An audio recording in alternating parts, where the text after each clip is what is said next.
Je pense que on doit éviter de croire que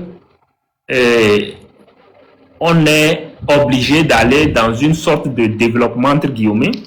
Je dis développement parce que d'aucuns vous diront que il n'y a pas des pays doivent mettre entre parenthèses les droits civils et politiques et se focaliser sur le développement. Aujourd'hui, c'est le narratif qu'on nous sort. Et ça fait que même dans le droit du travail, on veut priver les gens de tous les droits possibles et le justifier par le fait que il faut protéger le développement. On a promu cette affaire de zone franche depuis des décennies. Depuis des décennies que cette zone franche a été promue, qu'est-ce que ça nous a donné réellement quand il s'agit de l'économie togolaise, quand il s'agit du marché togolais? Qu'est-ce qu'on a eu réellement dans cette affaire de zone franche? Sinon, permettre à des gens de se faire de l'argent à partir du Togo et à le transférer ailleurs. Qu'est-ce qu'on a eu réellement? Après ça, toujours dans cette même logique, depuis quelques années, on nous a parlé de cette affaire de plateforme industrielle d'Adétikopé. Et on a vu comment est-ce que ça a commencé tambour battant, mais après, tout s'est refroidi parce que justement, c'était pas le miracle tant promis. Et jusqu'aujourd'hui, je m'amuse à dire aux uns aux autres que quand on voit ceux qui sont porteurs du projet de la plateforme industrielle d'Adétikopé, il faut se poser des bonnes questions. Des gens qui, essentiellement, des frères indiens qui étaient recherchés par la justice en Afrique du Sud et qui, pour ce concert, corruption, tout ça, et qui viennent trouver un nouveau repère au Togo. À quoi on s'attend réellement? Pas à grand-chose. C'est juste que le Togo ne sert que de repère à des gens qui font dans le faux et qui espèrent quand même qu'avec la passivité et la complicité de certaines autorités, ils pourront continuer par opérer. Quand vous allez aujourd'hui, vous prenez des fleurons comme ce qu'on appelle, ou on appelait la Sotoko, depuis que ça a été privatisé, remis à Olam, qu'est-ce qu'on a vu réellement de bon dedans? Pas grand-chose. Les cotonculteurs qui sont aussi actionnaires se plaignent chaque fois. Donc, dans tout ça là, le travailleur se retrouve muselé, alors que la liberté syndicale et autres étaient intégrées. Parce que quand on prend par exemple sur le plan international, la liberté syndicale et la protection du droit syndical est consacrée par la Convention 87 du juin 48 de l'OIT. Et donc cette convention fait partie d'ailleurs des conventions fondamentales de l'OIT que le Togo a ratifié le 7 juin 1960. Et donc aujourd'hui, qu'est-ce que on constate? D'abord, pour la petite réalité, c'est que on a un Togolais à la tête de cette organisation, à la personne de Humbo, qui est aujourd'hui à la tête de cette organisation. Mais il y a eu plusieurs dossiers qui ont été soumis à cette organisation et dans lesquels on a vu que le Togo a fait mal, malgré les recommandations qui ont été faites. Le gouvernement togolais n'a jamais corrigé parce que pour beaucoup d'entre eux, ils se disent qu'ils sont Dieu. Notre cousin, le ministre Kokoroko, il a envoyé beaucoup de gens à la maison, soit disant qu'ils n'avaient pas le droit de gréver. Et c'est d'autant plus triste quand on voit que c'est quelqu'un qui vient d'une faculté de droit et qui est censé savoir que les droits se protègent. Et il a envoyé beaucoup d'enseignants à la maison. Certains même, si vous vous souvenez, quand ils avaient mis le syndicat là, ils ont été mis à chose. Je me rappelle, il y a un certain Renan, oui, qui était à la tête du syndicat là et qui, à un moment donné, avait commencé par faire du Zémidjan et a été retrouvé tué un jour, juste dans la suite de ces événements. Donc, ça montre que beaucoup de choses ont été faites avec la complicité d'une certaine élite qui a passé son temps avec tout le cynisme qu'il faut pour déposséder les gens de ce qui est important. Et ce qui est important, c'est leur dignité et les droits acquis et consacrés. quand vous vous rappelez, quand nous prenons même nos amis de la presse, le fameux code de la presse qui a été écrit, ce sont également d'autres juristes comme Ayoadan qui sont venus vendre et défendre ce machin. Et on a compris tous après que c'était juste un objectif principal qui était celui de museler et de s'assurer que la presse est sous contrôle. Et donc, c'est aussi dommage quand nous voyons que tous ces aspects, malheureusement, ont été promus ou bien mis en place par des gens qui, normalement, devraient être ces intellectuels, ces élites, qui devraient s'assurer plutôt que ces droits sont protégés, ces droits sont consacrés. Et donc, quand on fait le point et qu'on voit qu'on est dans une situation où la liberté syndicale et le droit à la négociation collective et autres sont un peu biaisés. Dans la mesure où vous avez aujourd'hui des inspecteurs du travail qui n'ont pas réellement de poids effectif et qu'aucun employeur ne considère. Au passage, quand vous prenez même d'ailleurs leur direction là, ils ne disposent que sur toute l'étendue du territoire, à ma connaissance, que de 2 voitures ou quelque chose comme ça. Donc, imaginez toute l'étendue du territoire. Le reste, les inspecteurs du travail, soit ils se déplacent par leurs propres moyens, soit ils recourent à un zémidian. Bref, c'est-à-dire, ça ne donne même pas un poids à l'institution pour que même un inspecteur du travail aille devant un employeur pour qu'il le considère. Parce que la culture a fait même que, surtout ces employeurs étrangers, quand les inspecteurs du travail viennent, ils les voient plutôt comme des nécessités qui sont venues commander et pour qui il faut faire peut-être une enveloppe après et l'accompagner. Donc, c'est ça, malheureusement, ce dans quoi on s'est retrouvé malgré les différentes dispositions qu'on avait dans le pays depuis les années 60. Et d'ailleurs, il y avait eu, vous savez, c'est ça le beau côté de la chose. Quand Fonia Sigbe est arrivé, en 2006, en 2006, je pense avec Agbebo, il y avait eu une loi portant code du travail. Je pense que c'est la loi numéro 2006-10 du 13 décembre 2006 portant code du travail. Et donc, ce code du travail en 2006 était vraiment, entre guillemets, révolutionnaire dans le contexte togolais. C'est pas pour dire que c'était vraiment un meilleur document, mais il avait fait beaucoup de choses. Et donc, quand vous prenez cela, il y avait d'abord des dispositions très intéressantes qui étaient celles de la consécration du régime déclaratif par les articles 6 et 10 du Code du travail, la possibilité pour tous les membres sans distinction aucune d'être dirigeants de l'organisation conformément aux dispositions de l'article 10 du Code du travail, la durée des mandats des organes de direction des syndicats fixés par les statuts et les règlements intérieurs, mais aussi la liberté pour les membres des syndicats de mener des activités, des créations à travers la déclaration aux autorités compétentes. Ça, c'est un peu ce qui était arrivé à travers la loi de 2006 en question. Et donc, là aussi, il y avait des dispositions comme l'article 215 qui était un socle de protection dans la mesure où les représentants du personnel, c'est-à-dire les délégués du personnel, délégués syndicaux et autres, étaient vraiment mis en valeur.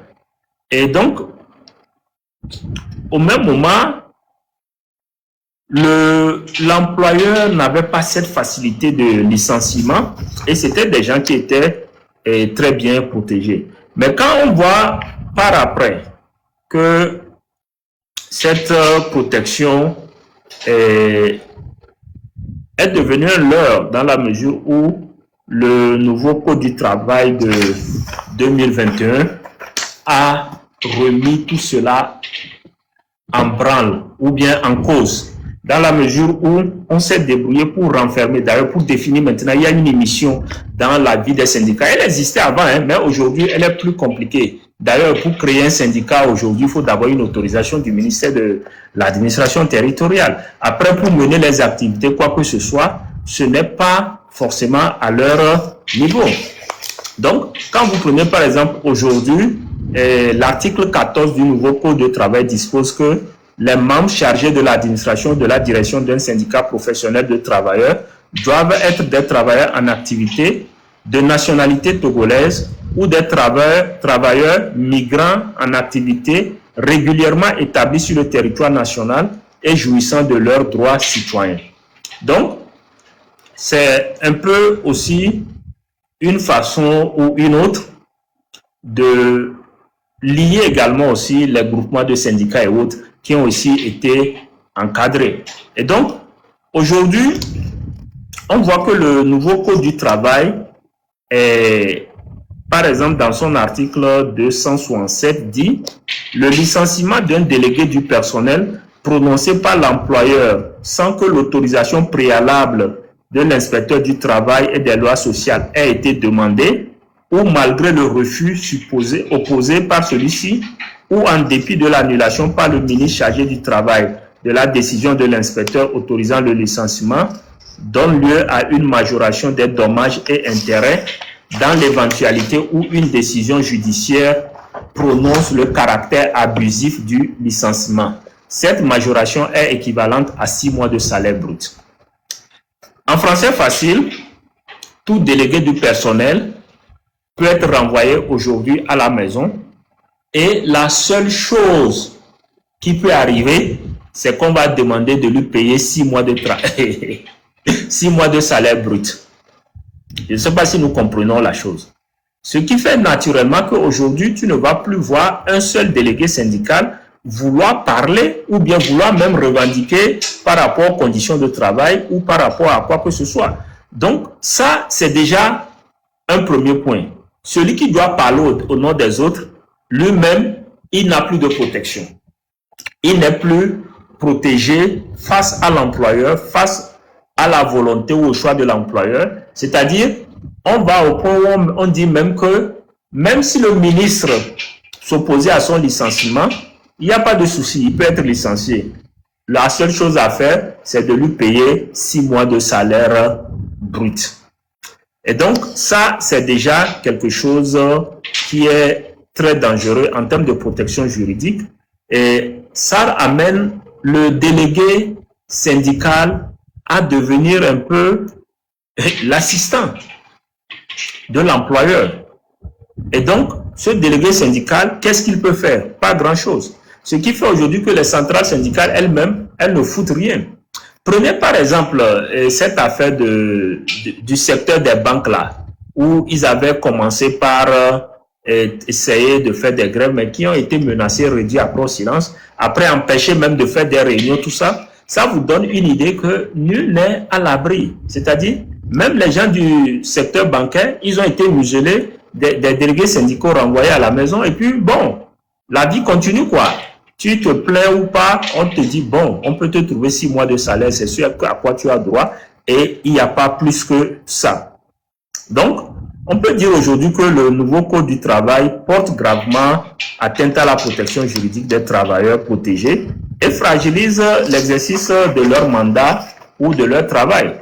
Et donc, la conséquence aujourd'hui, c'est que on retrouve aujourd'hui dans des entreprises le fait que tout le monde dépend de la bonne volonté de l'employeur. C'est un peu comme une cour commune où l'employé n'est pas réellement protégé et l'employeur peut se livrer à tout ce qu'il veut. Il n'y a rien qui permette de protéger qui que ce soit parce que tout dépend de sa bonne volonté à lui. C'est malheureusement ce à quoi ou ce dans quoi on se retrouve aujourd'hui au niveau des entreprises. Alors, imaginez si le délégué syndical n'est pas protégé. L'employé même, lui, il est qui? Son licenciement peut être facile. Donc, ça veut dire que si le délégué du personnel ne parle pas, qui dans le personnel aujourd'hui peut parler? Et aujourd'hui, vous prenez la plupart des sociétés parapubliques, privées, publiques, vous comprendrez que personne, je dis bien personne ne peut parler. Je donne l'exemple aujourd'hui. Quand on prend cette affaire d'assurance maladie universelle et qu'on prélève de force 5% sur le salaire, disons 10%, l'employeur donne 5%, le salarié donne 5% de force. Est-ce qu'il y a eu un seul syndicat qui a parlé?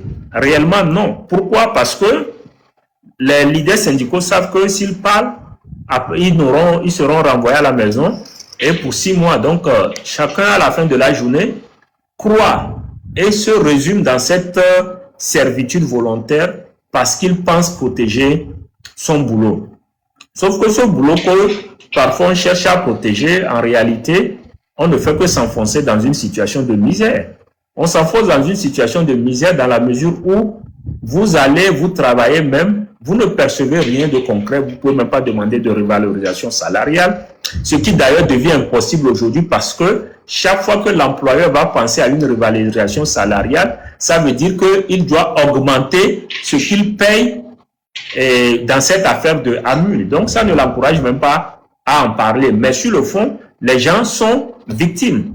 De l'autre côté, on est rentré également dans une situation où, vous savez, le salaire, il y a un certain montant à partir duquel il y a des taxes, surtout quand il faut payer les taxes vers l'OTR et autres. Et donc, aujourd'hui, beaucoup d'employeurs aussi ont trouvé le bon moyen de se réfugier en deçà du côté où ils doivent payer des taxes à l'OTR. Et je pense que je vais fouiller mes notes, ça doit être dans quelque chose en deçà de 80 000 ou bien quelque part j'ai lu 100 et quelques mille, mais average, les gens parlent de 70 000, 80 000, dépendamment des nouvelles dispositions. Donc, on est rentré dans une précarité où vous allez un peu partout, les gens sont employés et il n'y a pas de souci, doyen. Bonne nuit, on continue. Ne vous gênez pas. Donc, vous allez dans une situation où les gens sont contraints aujourd'hui de travailler juste parce qu'ils n'ont pas le choix et ils ne peuvent pas avoir le choix. Et donc, dans ce contexte global, malheureusement, sur l'État où on peut compter, l'État sur qui on doit compter, c'est lui qui a légiféré. Bon, vous savez, des fois, même quand on me dit que les députés ont voté, je souris parce que la plupart du temps, et l'expérience nous l'a montré, nos députés, ils n'ont jamais proposé un texte en réalité. Soit des fois, on s'associe à eux, ou des fois, on envoie le texte et gaillardement, ils lèvent la main, soi-disant pour l'avoir voté. Donc, en réalité, aujourd'hui, on se retrouve dans une situation de vulnérabilité coordonnée au niveau de l'exécutif avec certains intellectuels et qui ont codifié tout cela pour en faire des lois. Et aujourd'hui, le fonctionnaire, qu'il soit dans le privé ou qu'il soit dans le public, il est tenu par les couilles. Il ne peut pas faire grand-chose. Il est coincé. Et c'est ça la situation globale aujourd'hui quand on veut parler du fonctionnaire togolais. Alors, je m'arrête ici. Romarickson, tu as des commentaires à faire? Je vais commencer par cette affaire de zone franche industrielle. Normalement, tout État conscient essaie d'implémenter une politique d'emploi. C'est-à-dire qu'il essaie de faire venir des entreprises qui vont employer les chômeurs. Et quand ces gens travaillent, ils paient une taxe pour l'État. Et ils se souviennent aussi de leurs propres besoins. Donc, maintenant, en faisant venir, et l'entreprise même qui vient, l'entreprise aussi paie la taxe pour l'État. En créant la zone franche industrielle, ces entreprises sont exonérées des taxes à l'État, première chose. Maintenant, quelles sont les conditions de travail et quelles sont les conditions de vie des Togolais qui travaillent dans ces entreprises, dans la zone franche? C'est comme un camp de concentration. Les gens, quand j'étais à Lomé, les gens gagnaient 20 000 francs CFA. Ils travaillent 22 jours par mois pour gagner 20 000 francs par mois. Et la pause, c'est une seule fois avec 15 000, quelque chose comme ça. Même aller à la toilette, c'est presque interdit. Mais dans quel pays on peut avoir ce genre de conditions de travail? Dans quel pays on peut payer un tel salaire aux employés? Mais l'État du Togo, parce que chacun a son petit régime dans ce pays-là. Donc, il y a un monsieur qui se charge de la zone franche industrielle. Et donc, lui, il prend directement l'argent chez les industriels frauduleux là. Et puis, il donne l'autorité de faire du citoyen togolais ce qu'il veut. Et ça doit s'arrêter, quoi. On ne peut pas venir dans notre pays utiliser le sang de nos concitoyens pour se faire de la richesse qui est transférée immédiatement dans leur propre pays, sans payer de taxes à l'État, sans payer un bon salaire à nos concitoyens, et en les faisant tuer par des conditions de travail. Parce que les gens meurent dans les trucs de Amina, Mèche, Amina, tout ça. Les gens meurent très souvent là-bas. Parce qu'il n'y a pas de protection. Parce qu'aucun syndicat, personne ne va là-bas pour contrôler les conditions, pour dire que non. Moi, ici à mon boulot, il y a un service de l'État qui vient de temps en temps pour vérifier. Est-ce que la lumière qui est dans mon bureau, est-ce qu'elle est suffisante? Dans cette chambre-là, il y a quoi dans cette chambre-là? Ici, il y a quoi? Et ils te font une liste des choses que tu dois changer avant qu'ils ne viennent la prochaine fois. Sinon, on ferme ta entreprise pour toi. Parce que c'est un service de l'État qui protège les employés. Mais dans quoi sommes-nous au Togo? Et quand on parle, les législateurs vont dire que nous ne faisons pas la politique. Mais si tu fais la politique te fait. Si les gens normaux s'ils étaient à la tête de notre État, aucune personne ne peut tolérer une telle chose. Moi, dirigeant du Togo, je ne peux jamais tolérer qu'un gars vienne de l'étranger traiter mes soeurs et mes frères de cette manière. Jamais. Jamais de ma vie. Mais nous avons des gens qui sont à la tête du pays, qui ne connaissent pas l'éthique, qui ne connaissent rien. Eux, ils n'adorent que l'argent. Ils adorent l'argent. Ce n'est pas qu'ils aiment l'argent, ils adorent l'argent. Même quand ça sort du sang de leurs frères, de leurs soeurs, ils prennent ça. Et puis le reste, ils se foutent. Et ça doit s'arrêter. Merci. Merci. Je pense que c'est une situation globale à laquelle chacun d'entre nous doit s'intéresser. Parce qu'aujourd'hui, quand on dit qu'il y a le travail, c'est quoi? Est-ce qu'on n'entend pas le travail? Et est-ce que ce travail, il est réellement décent? Quand on voit aussi certaines sociétés qui sont mises en place, est-ce qu'en réalité, on va dire qu'on n'a pas de Togolais capables d'investir ou avoir ces structures de façon nationale? Et pourquoi on se retrouve dans cette situation où on a des gens qui viennent au Togo utiliser la main-d'œuvre togolaise, mais n'ont aucun respect pour le travailleur togolais? Parce que parfois, certains officiers et officiels se retrouvent être actionnaires dans ces fameuses structures. On leur donne un quota, ou parfois même ces gens viennent sous forme de prête-nom. Et puis, on se retrouve dans une situation qui est triste mais entretenue. Celle où on exploite la vulnérabilité des gens. Quand vous prenez la condition même de travail aujourd'hui des inspecteurs du travail, on peut dire que eux-mêmes, ce sont des travailleurs qui n'ont pas les moyens de travailler.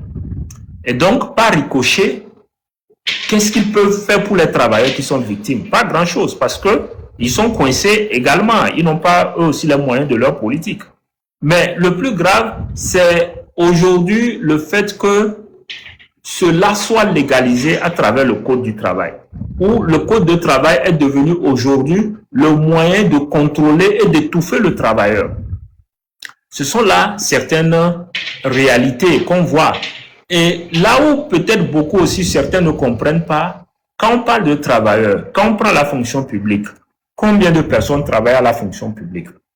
Si je pars du principe que on a 8 millions de Togolais, et je me dis, au moins la moitié, ce sont des jeunes qui sont peut-être à l'école ou autres. Mais les 4 millions qui sont peut-être actifs, dans ces 4 millions, je ne pense pas qu'on aura plus de 60 000 qui sont des fonctionnaires de la fonction publique. Tout le reste des Togolais se retrouvent soit dans le secteur privé, soit dans l'informel. Mais est-ce que réellement ils sont protégés dans ce secteur? Je ne le pense pas. Mais est-ce que si eux-mêmes ils prennent conscience, parce qu'en réalité, je ne vois pas comment est-ce que je peux encore demander à quelqu'un, par exemple, qui travaille dans la zone franche, où la seule chose qui est franche là-bas, c'est le non-respect des droits. Je ne sais pas comment est-ce que je peux aujourd'hui encore aller expliquer à quelqu'un qu'il est malheureux et lui faire comprendre que sa situation en tant que travailleur ne peut pas changer si lui-même ne fait pas usage de certains droits qu'il a en tant que travailleur. Et qu'à un moment donné, il doit prendre sur lui-même de pouvoir exercer ce droit, même s'il est restreint, même si on l'empêche de l'exercer. Parce que des fois, quand les gens veulent parler des restrictions liées au droit de la grève, on en parle en réalité quand on sait qu'on a mis les minimums à disposition des gens. Mais quand on n'a pas mis le minimum à la disposition de l'employé, comment est-ce qu'on peut ou comment est-ce qu'on veut espérer que cet employé puisse s'en sortir?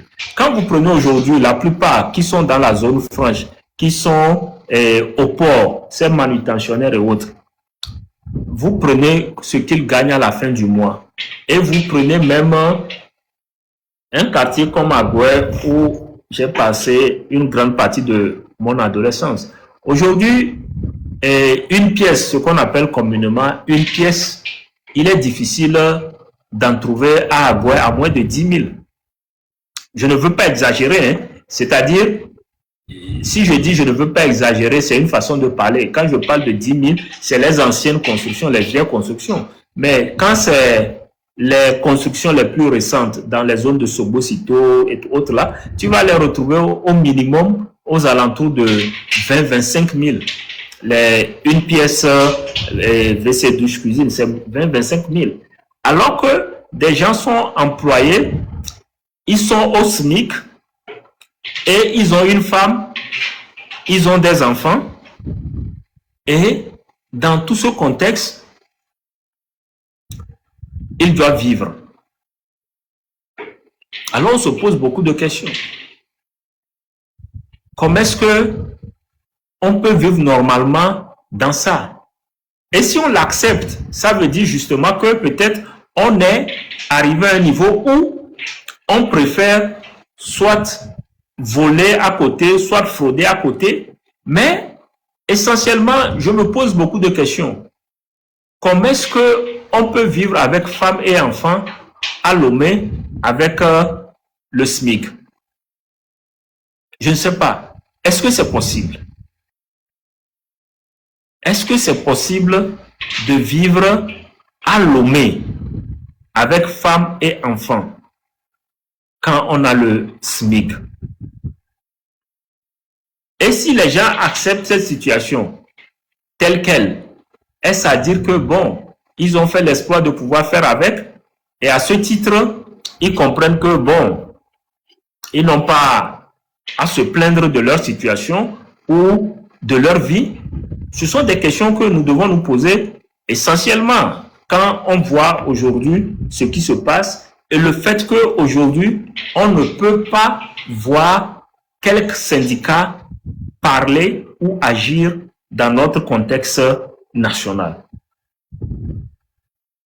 Je ne sais pas, Romarickson, est-ce que tu connais des gens qui vraiment vivent à Lomé avec le SMIC et ils ont femmes et enfants?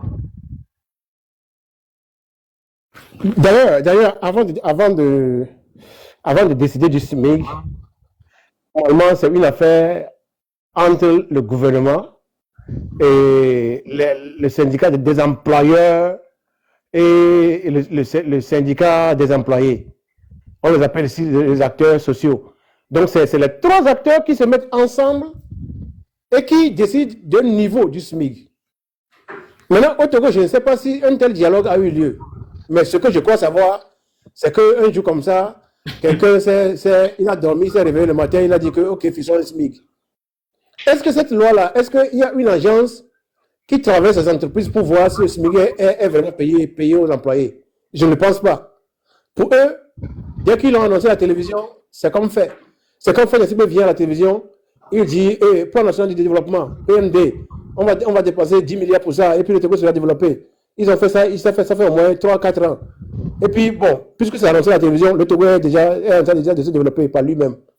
Donc, or, le développement a besoin d'un acteur. C'est un acteur qui développe une nation. Donc, vous faites un plan, vous venez l'annoncer, et puis vous pensez que le plan va se réaliser lui-même. Je ne sais pas, ceux qui sont à la tête de ce pays-là, je ne sais pas. Parce que je n'ai pas envie d'injurier, mais c'est vraiment agaçant. Mais dans ce pays-là, où le loyer, quand tu es au centre-ville de Lomé, une petite pièce maintenant, c'est au moins 20 000 francs.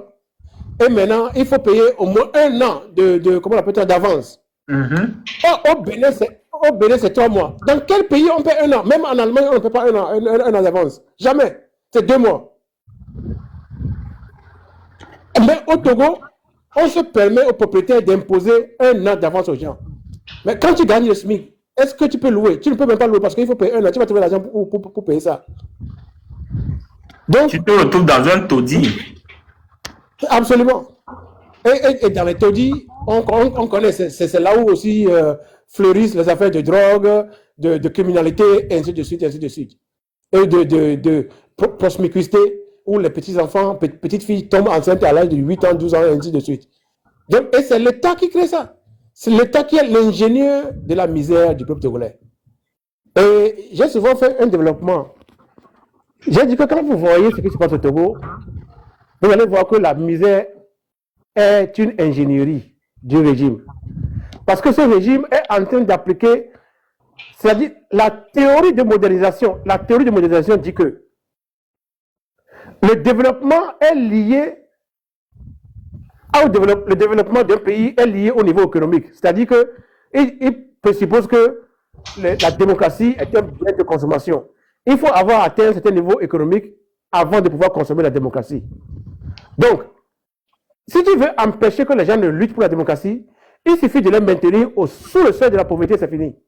Donc, chaque jour, quand ils se lèvent, ils vont lutter pour avoir 500 francs, 1000 francs, et puis c'est fini. Le pain du jour.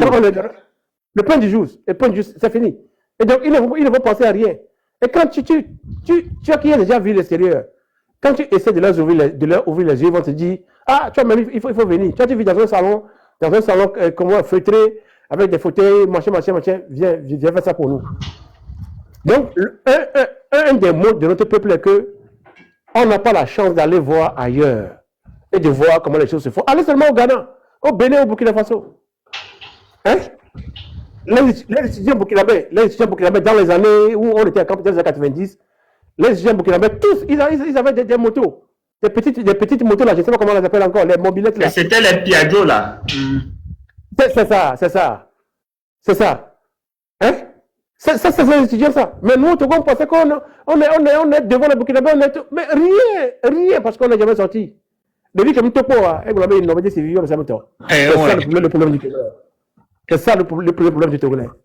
Sinon, aucun pays au monde ne peut accepter ça. Aucun peuple sur la terre ne peut accepter ce que ce régime est en train de faire vivre à nos populations. C'est inadmissible. Donc, voilà l'apport que je vais donner pour l'instant.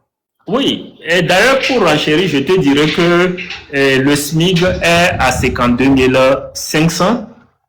Et la seule préoccupation aujourd'hui du gouvernement, c'est en fait comment collecter de l'argent. Parce que quand on parle de 52 500, il faut retenir que d'ailleurs, la charge patronale, parce que la CNSS prend la part patronale qui est à 22,5% du salaire et la contribution de l'employé lui-même, c'est 9% de son salaire. Donc, à ça, aujourd'hui, à ces 22,5% par exemple du patron, il faut ajouter aujourd'hui les 5% pour cette affaire de AMU. Et aux 9% de l'employé, il faut ajouter aussi les, comment on l'appelle, les 5% de AMU aussi. Donc, finalement, on se retrouve dans une situation où La réelle préoccupation, c'est de savoir si tu as déclaré l'employé et que tu payes ta cotisation à la CNSS. On s'en fout de ce que l'employé lui-même traverse comme problème. Tant que toi, tu es en mesure de payer ta cotisation à la CNSS, on dit que tu es un bon employeur. Et malheureusement, c'est ça aujourd'hui l'image. Et c'est ça qui nous permet aussi de comprendre pourquoi beaucoup sont dans une situation où ils ne font rien. D'ailleurs, des fois, même quand on parle aujourd'hui du logement, des fois, j'ai bien envie de débattre parce que, en réalité, si je veux pas aller loin, quand vous prenez les 20 dernières années, tout ce qu'on a vu comme logement, ce sont des logements qui ne sont pas construits pour le fonctionnaire togolais. Quand vous voyez ces logements d'entre parenthèses sociaux, après, c'est des choses qu'on commence officiellement, soi-disant pour le fonctionnaire, et après, c'est une minorité qui s'accapare parce qu'en réalité, le fonctionnaire ne peut pas le payer. Quand vous avez vu cette partie du lycée de technique d'Adido Gomé, qu'ils ont pris pour créer, je pense que ça s'appelle Cité Mokpokwa ou quoi. À la fin, ou même aujourd'hui, si on fait une enquête, tous ceux qui ont pris à la Cité Mokpokwa là-bas, ce ne sont pas les destinataires initiaux du projet. Mais beaucoup de fonctionnaires ne se sont pas intéressés justement parce que s'il fallait souscrire à ce programme, ils risquaient de payer jusqu'à la fin de leur retraite. Même certains risquent de continuer pas payer cette maison avec leur pension. Donc, c'était au-delà de leur capacité. Et après, les mêmes employés et les mêmes Togolais qui contribuent aujourd'hui, la CNSS s'en sert pour construire des villas de haut standing à la caisse là-bas, également pour une minorité. Alors